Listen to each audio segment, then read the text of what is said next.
बांके बिहारी लाल जी की नटखट लीला से हर कोई वाकिफ है। वो तो हमेशा से अपने नटखट लीलाओं से अपने भक्तों को रिझाते रहे हैं। मथुरा में बिहारी जी का एक मंदिर है, उसमें एक पुजारी दिन में ठाकुर जी की सेवा करते हैं।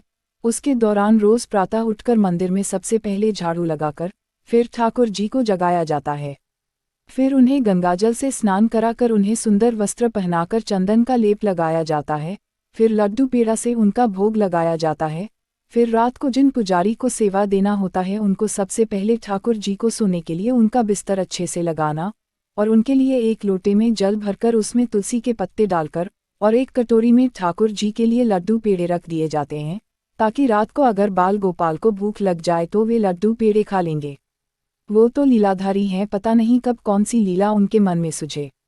कहा जाता है कि अभी भी मथुरा और वृंदावन में प्रभु हमेशा निवास करते हैं।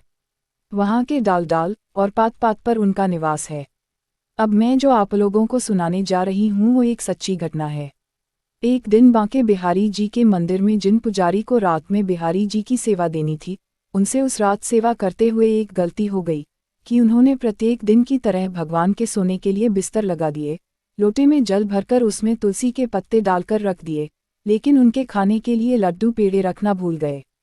बिहारी जी की सेवा करने के बाद रात को बिहारी जी के पट को बाहर से बंद करके पुजारी जी अपने घर चले गए। ठाकुर जी को रात में बहुत जोरों की भूख लगी तो वे लड्डू पेड़े ढूंढने लगे, लेकिन आज पुजारी जी तो उनके लिए लड्डू पेड़े रखना ही भूल गए थे। अब ठाकुर जी ने सोचा कि चलो आज बाहर चलकर देखते हैं कि यदि कोई मिठाई की दुकान खुली होगी तो वहीं से लड्डू पेड़े ले आएंगे। बहुत रात हो जाने के कारण सारी दुकान बंद हो गई थी, केवल एक ही दुकान खुली हुई थी। ठाकुर जी उस दुकान पर जाकर दुकान वाले बूढ़े बाबा से कहा कि बाबा हमें बहुत जोड़ों की भूख लगी है, हमें कुछ लड्डू पेड़े दे दो। दुकान वाले बाबा ने कहा पहले पैसे दो फिर मैं तुम्हें लड्डू दूंगा। बिहारी जी ने कहा बाबा हमारे पास अभी तो पैसे नहीं हैं, लेकिन आप हमारा विश्वास करो कि मैं घर जाकर मैया से कह दूंगा, मेरी मैया सुबह आकर आपको पैसे दे देगी।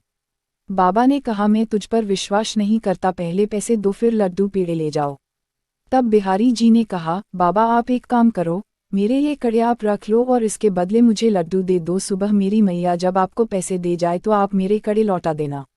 बाबा ने ठाकुर जी के कड़े रख लिए और बदले में वे उन्हें लड्डू पेड़े दे दिए। ठाकुर जी अपने मंदिर में जाकर लड्डू खाकर सो गए। सुबह जब पुजारी जी ने मंदिर का पट खोला और झाड़ू लगाकर ठाकुर जी को जगाने गए तो उन्होंने देखा कि बिहारी जी के एक हाथ का कड़ा नहीं था। वे मंदिर में चारों तरफ खोजने लगे, लेकिन उन्हें कड़ा कहीं नहीं मिला।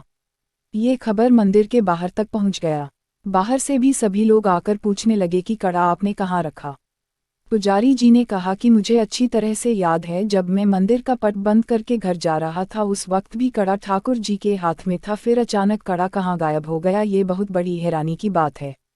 बात मंदिर के बाहर फैलते फैलते उस बाबा के कानों तक पहुंची और वो मंदिर की ओर भागे। उन्होंने पुजारी जी से पूछा कि क्या हुआ, इतना अफरा तफरी क्यों मचा हुआ है।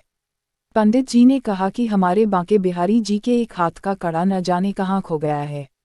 मैंने रात में घर जाते समय कड़ा उनके हाथों में ही देखा था। पता नहीं बिहारी जी की ये कैसी लीला है।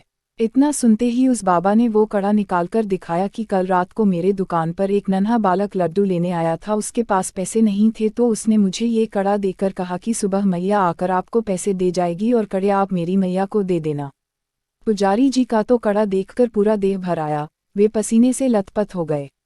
उन्होंने कहा कि अरे ये कड़ा तो ठाकुर जी का ही है, इसका मतलब ठाकुर जी आपके दुकान पर लड्डू लेने गए थे। पुजारी जी ने कहा मुझे याद आया, मुझसे बहुत बड़ी भूल हो गई, रात को मैं ठाकुर जी के लिए लड्डू पेड़े रखना भूल गया, इसलिए वे आपके दुकान पर लड्डू लेने गए थे। पुजारी जी की आंखों से अश्रुधारा निकलने लगी। वहां खड़े सभी लोग भक्ति विभोर हो गए। दुकान वाले बाबा के खुशी का ठिकाना न रहा, वे खुशी से पागल होकर नाचने लगे और जोर जोर से चिल्लाकर कहने लगे अरे मैं तो धन्य हो गया, रात को साक्षात बांके बिहारी जी मेरे दुकान से लड्डू लेने आए थे, धन्य भाग मेरे जो प्रभु मुझ गरीब के दुकान पर पधारे और मैं मूर्ख उनसे मोल भाव करता रहा। बाबा ने प्रभु से अपनी भूल के लिए दंडवत प्रणाम करते हुए माफ़ी मांगी। वे जोर जोर से रोकर खुशी से पागल होकर कहते जा रहे थे हे भगवान मुझे माफ़ कर दो, आज मैं धन्य हो गया प्रभु, ऐसे ही हमेशा हम सब पर अपनी कृपा बनाए रखना प्रभु। मंदिर में खड़े सारे लोग खुशी से पागल होकर प्रभु का जयकारा लगाने लगे। बोलो वृंदावन बिहारी लाल की जय हो, बांके बिहारी जी महाराज की जय हो, जय जय श्री राधे।